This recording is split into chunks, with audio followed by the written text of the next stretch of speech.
bienvenidas a su espacio educativo Los Centrucos Reyes. El día de hoy vamos a trabajar con la asignatura de Historia y vamos a ver justamente a los griegos. Los griegos se desarrollaron en el extremo noreste del Mediterráneo, en Grecia, las costas de Asia Menor, lo que hoy es Turquía, y en las islas de Creta, Chipre, Rodas y Sicilia, lo que hoy corresponde a los territorios de la actual Italia.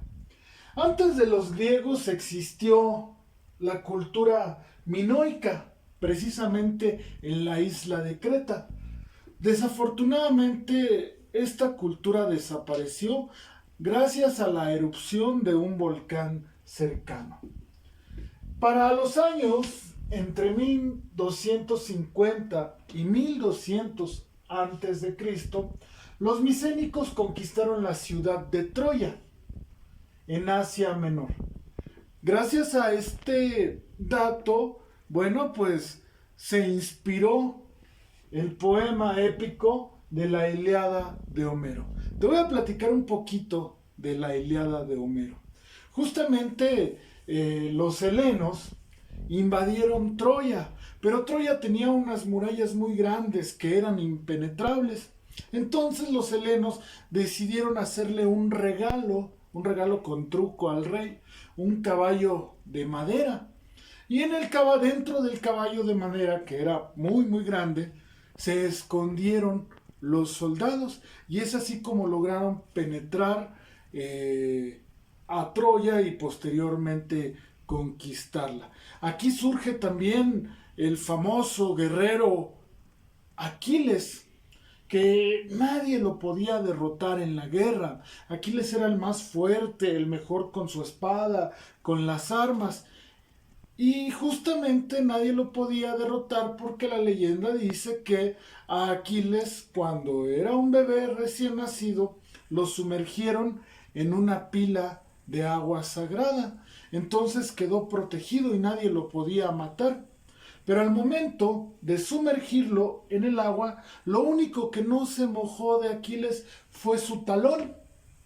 Y a Aquiles lo mata una flecha desviada que justamente le da en el talón. De ahí que hoy en la actualidad justamente una enfermedad que tiene que ver con los talones se llame talón de Aquiles. Estas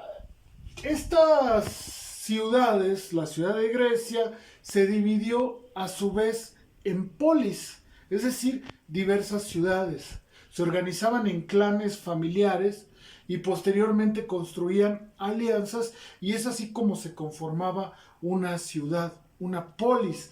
Pero las polis podrían tener diferencias entre sí. Aunque todas pertenecían a Grecia, pues sus rasgos eran diferentes. Por ejemplo, Esparta y Atenas, dos de las principales polis griegas, tenían grandes diferencias. Por un lado, en Esparta estaban muy concentrados en la guerra, y a los niños desde muy pequeños les enseñaban a pelear, el arte de la guerra. Las mujeres tampoco se salvaban, también a las mujeres las enseñaban a pelear. Y en Atenas eran un pueblo más pacífico, en donde los gobernantes eran elegidos mediante el voto. De ahí que la democracia sea una de las grandes aportaciones de los griegos. Justamente democracia quiere decir gobierno del pueblo, porque los gobernantes son elegidos mediante votos. Y es justamente aquí en Atenas donde surge la democracia. Posteriormente, para el siglo IV a.C., en Macedonia, el rey macedonio y Alejandro Magno, comienzan a expandir sus dominios hasta lo que es Asia Menor, Siria, Fenicia, Palestina, Egipto, Mesopotamia, el actual Afganistán y parte de la India. Es así como se conforma el imperio heleno. Desafortunadamente, pues años más tarde, la civilización helenística llega a su fin en el siglo I antes de Cristo, cuando Roma conquista Egipto. Esta es información quizá muy general, pero existen muchos libros, videos en el cual puedes conocer un poco más acerca de los griegos. El producto para la asignatura de historia va a ser muy sencillo. Te voy a dejar que busques en alguna plataforma de internet la película de Troya. Vas a ver la película de Troya y vas a hacer una reseña de media cuartilla de cómo era la vida cotidiana, las formas de vida para los griegos, ¿vale? Estos que se desarrollaron pues en un territorio que era muy favorable para las actividades. Y ya que estamos hablando de territorios, ¿alguna vez te has preguntado por qué algunos países tienen mayor cantidad de especies vegetales y animales? ¿Por qué algunos países son más verdes que otros? Justamente la gran diversidad de especies animales y vegetales se le conoce como biodiversidad. Esto se ve muy marcado específicamente por el clima. En la asignatura pasada de geografía estuvimos hablando acerca del clima.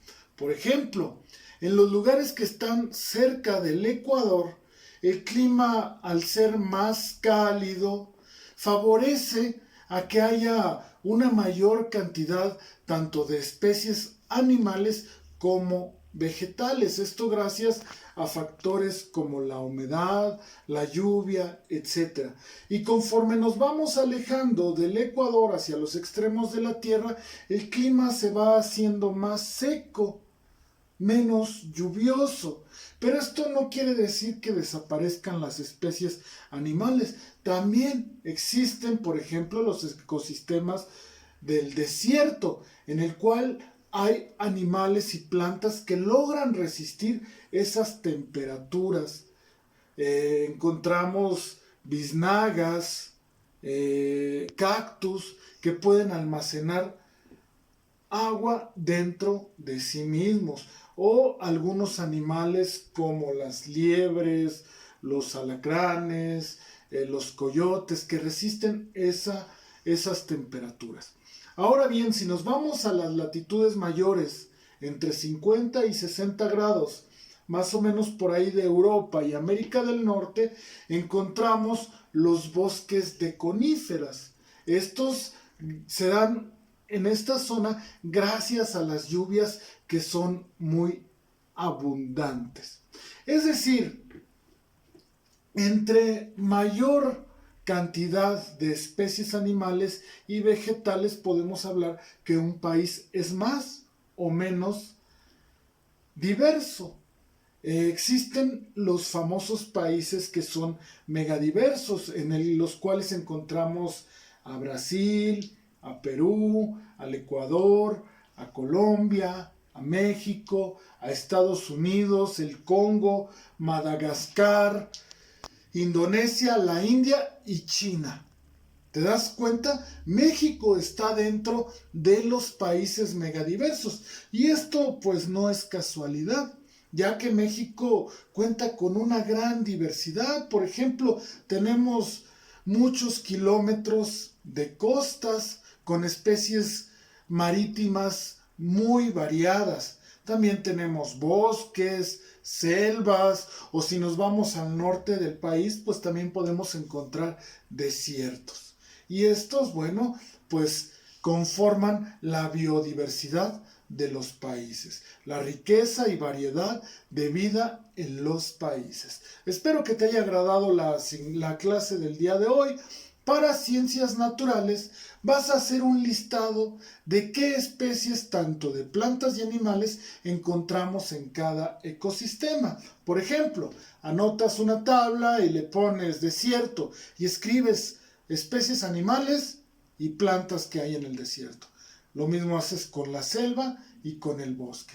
Espero que te haya agradado la clase y nos vemos en la próxima. Hasta pronto.